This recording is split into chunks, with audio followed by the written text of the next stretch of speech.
Ils sont là, c'est pour chercher un moyen pour mettre leur plan machiavélique, c'est-à-dire le choix sélectif de l'Occident, en marche, pour qu'au moins le candidat qu'eux, ils veulent que ça passe, le candidat, c'est-à-dire le candidat qui peut être favorable à eux, des plantons, je vous ai dit, ce sont ces plantons-là qui veulent favoriser dans ces soi-disant élections pour les faire passer à la tête de nos différents États. Dire maintenant, voilà, c'est le candidat qui a gagné. Moi, je ne suis pas un candidat des États-Unis. Moi, je ne suis pas candidat de l'Union européenne.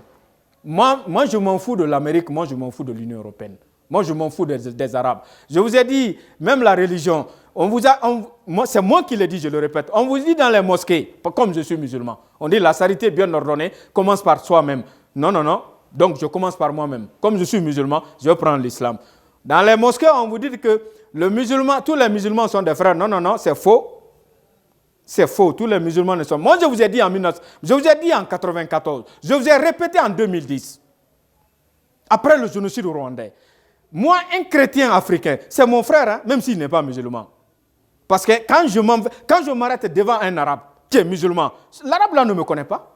Je ne veux pas abandonner mon frère africain parce que l'autre est arabe, que parce que moi je vais à la mosquée pour prier. C'est faux. L'arabe n'est pas mon frère.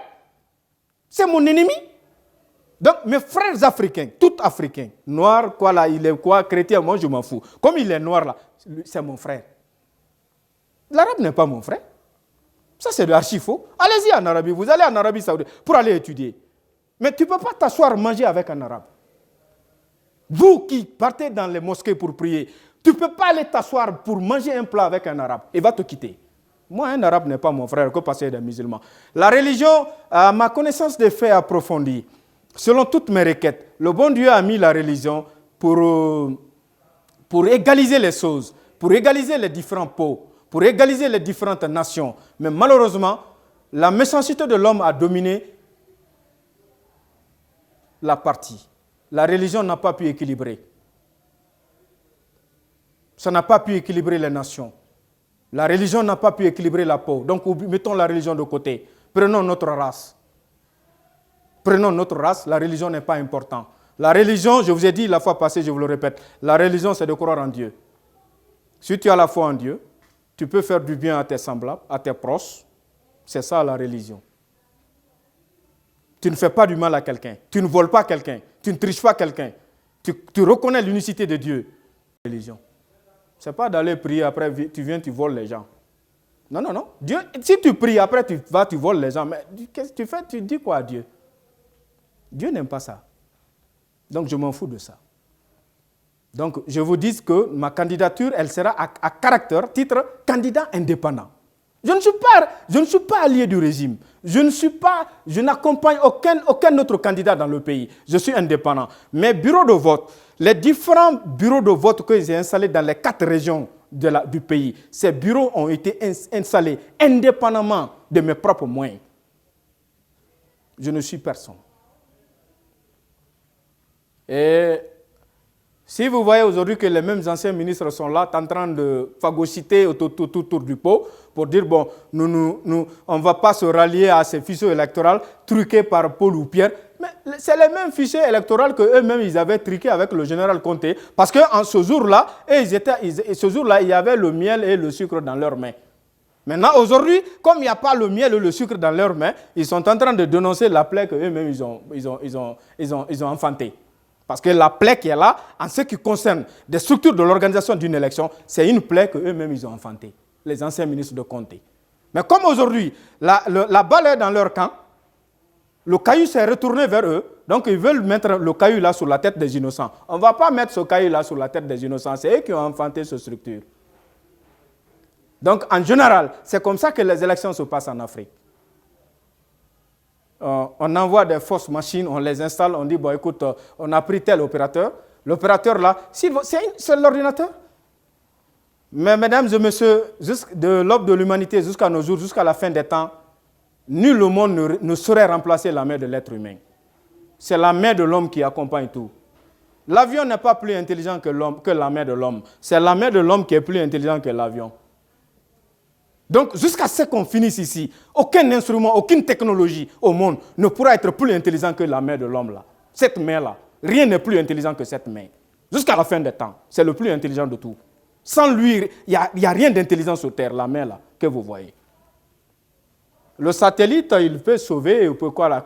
Mais si la mer ne le touche pas, comment le satellite peut monter au ciel? Il ne peut pas. Donc, plus béni que cette mer là, ça n'existe pas. Donc, j'utiliserai des méthodes mécaniques, des moyens manuels pour la distribution de tous les effets de campagne sur toute l'étendue du territoire national. Je n'ai pas besoin de... Je ne prends pas l'encruisaire. Hein. Eh bien, le Teta pick-up, il dit, bon, écoute, tu vas partir au Fonds islamique, en Arabie Saoudite, ou bien à Bahreïn, ou bien à Dubaï, tu vas prêter 5 millions, 10 millions de dollars. Ou bien je vais aller voir les Sud-Africains pour les concessions minières, pour prendre 10 millions de dollars. Attends, si je gagne les élections, je vous donne des concessions minières. Vous allez exploiter le diamant. Je ne fais pas ça. Le bon Dieu qui a fait que hier a passé, aujourd'hui est arrivé, le même bon Dieu est capable de me donner tous les moyens, tous les accessoires d'ici le 10 ans. Novembre, ce n'est pas loin. Pour moi, d'ailleurs, personnellement, novembre, ça a déjà passé. C'est janvier. Pour moi, le temps même a passé.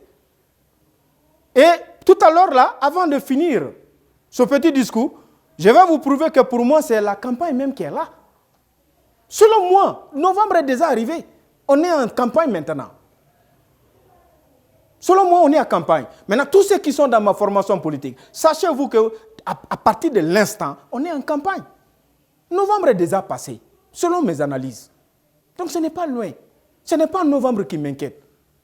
Ce n'est pas ma candidature qui m'inquiète. Je ne suis pas inquiet aussi de ne pas être rallié à quelqu'un. Le seul souci que j'ai, comment je peux trouver l'unique différence, une toute petite différence, pour mettre les ennemis de la nation au dehors, pour que les affaires restent dans ma main. En ce moment, nous allons prier Dieu, puisque en réalité, l'homme ne peut rien construire. Tout ce qu'on fait, on détruit quelque chose pour faire ça. Donc, en réalité, l'homme ne construit pas. L'homme est un destructeur. Si je veux construire, par exemple, une maison, on coupe les bois pour construire cette maison. Mais le bois que tu as coupé, c'est un être vivant comme toi. Tu as tué, après tu as construit ta maison. Donc, tout ce que l'homme fait, il détruit. Le vrai constructeur, c'est Dieu. Donc, qu'il nous aide, par sa clémence, qu'on puisse construire nos ambitions politiques, préparer un avenir vraiment radieux à nos petits-enfants. C'est ça mon intention. Le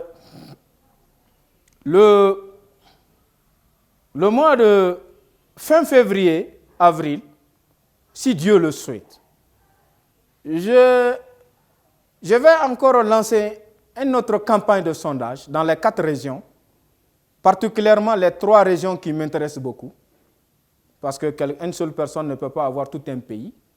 Et en vous signalant aussi que je connais très bien l'histoire du pays. Je maîtrise l'histoire du pays. Je maîtrise le territoire national à 100%, par groupe ethnique, par religion, par espèce. Je connais la Guinée.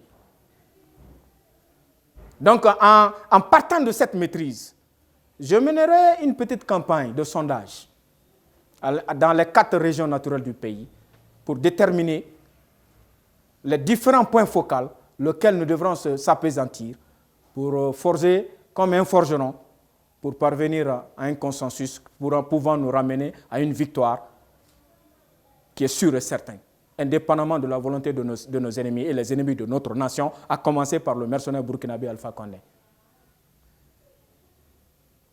Mais si, pour le cas du mercenaire burkinabé Alpha Condé, c'est systématique dans mon bureau politique, le cas de Alpha Condé n'est pas lié aux élections. Moi, Kademadi, je prie le Seigneur. Si même aujourd'hui, à la seconde où je suis, que j'entends en Guinée qu'on a enlevé Alpha Condé, on l'a mis au dehors, moi je l'aime ça. Ce n'est pas lié aux élections. Son cas n'est pas lié aux élections. Moi je veux qu'il parte au dehors. Ce n'est pas lié aux élections. Et je ne suis pas encore, ne perdez pas votre temps, mes militants. Allez voir les gens, suivre les anciens ministres. Dire, bon, écoutez, ils ont envoyé un opérateur économique, il est en train de truquer les machines pour organiser la fausse élection. Fausse élection, vraie élection, ne vous souciez pas de cela. Je veux que vous reteniez une seule leçon. C'est-à-dire comment le bon Dieu, parce que le capable c'est Dieu, je vous l'ai dit, comment Dieu va faire que, par quelle différence, le Tout-Puissant va mettre dans notre main pour que nous mettons les gens là au dehors. même sans les élections. Je vous ai toujours dit, ce n'est pas parce que je suis toujours basé sur des élections pour dire que bon, sans les élections, il n'y a pas de solution. Non, non, non. Il y a une infinité de solutions sans les élections. Par rapport à le cas, par rapport à la situation que nous avons en main aujourd'hui. Vous-même, vous voyez, c'est chaotique. Il n'y a pas de travail, il n'y a pas d'usine, personne ne travaille. Les ministres, ceux qui sont ministres dans les différents départements, qu'est-ce qu'ils font? Vous mettez 1 milliard, 2 milliards dans les pick-up, vous allez à l'intérieur du pays pour aller partager cet argent, mais vous êtes en train de tuer l'avenir du peuple. Leurs enfants vont faire comment? Mais le jour que tu n'es plus ministre, celui que tu donnais 1 000 $, 2 000 $, mais lui, il va trouver 1 dollar où pour manger. Parce que quand toi, tu étais ministre, au lieu de créer une petite entreprise pour qu'il travaille dedans, ce n'est pas ce que tu as fait. Vous avez mis 100 000 $, 200 000 $, 1 milliard, 2 milliards dans les pick-up pour que les gens puissent manger ça. Les gens ont mangé ça. Maintenant, ils n'ont plus d'emploi, ils n'ont plus de salaire. Maintenant, toi, le jour que tu ne serais pas ministre, celui que tu donnais 1 000 $, 2 000 $, mais lui, il est déjà mort, en ce moment, tu l'as trahi. Tu as trahi ses enfants. Tu as trahi la société. Tu as trahi la nation. Tu as trahi le peuple.